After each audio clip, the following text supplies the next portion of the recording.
నిజం చెప్పండి, మీకు మీ ఏజ్ తెలుసా? తెలియకపోతే మీ మొబైల్ ద్వారానే ఎలా తెలుసుకోవాలో నేను చెప్తాను. వీడియోకైతే లైక్ చేసుకోండి, ఛానల్కి అయితే సబ్స్క్రైబ్ చేసుకోండి. First of all Google open చేయండి. గూగుల్ ఓపెన్ చేసిన తర్వాత ఇక్కడ సెర్చ్లోకి వచ్చేసి ఏజ్ క్యాలిక్యులేటర్ అని సెర్చ్ చేసుకోండి. ఇక్కడ చూసుకోండి, ఏజ్ క్యాలిక్యులేటర్ అని సెర్చ్ చేసుకున్నారు కదా. దాని తర్వాత ఫస్ట్లో వచ్చిన వెబ్సైట్ ఓపెన్ చేసుకోండి. ఫస్ట్లో వచ్చిన వెబ్సైట్ ఓపెన్ చేసుకుంటే ఎంట్రీ ఫీజ్ అనేది మీకు ఈ విధంగా ఉంటుంది. ఇక్కడ డేట్ ఆఫ్ బర్త్ అని కనిపిస్తుంది కదా, ఇక్కడ మీ డేట్ ఆఫ్ బర్త్ అనేది ఇచ్చేయండి. సో ప్రజెంట్ నేను ఏదైనా ఒక డేట్ ఆఫ్ బర్త్ ఇచ్చేస్తున్నాను. ఇక్కడ డేట్ ఆఫ్ బర్త్ ఇచ్చిన తర్వాత ఇక్కడ చూసుకోండి, క్యాలిక్యులేట్ అని గ్రీన్ కలర్ లో కనిపిస్తుంది కదా, దాని మీద ప్రెస్ చేయండి. దీని మీద ప్రెస్ చేసుకున్నట్లయితే ఇక్కడ చూసుకోండి, ఏజ్ క్యాలిక్యులేటర్ రిజల్ట్ అని కనిపిస్తుంది కదా.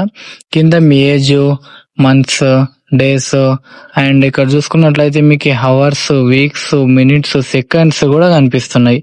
సో ట్రిక్ ఎలా అనిపించిందో కామెంట్ చేయండి. అండ్ వీడియో నచ్చితే లైక్ చేసుకోండి, ఛానల్కి అయితే సబ్స్క్రైబ్ చేసుకోండి.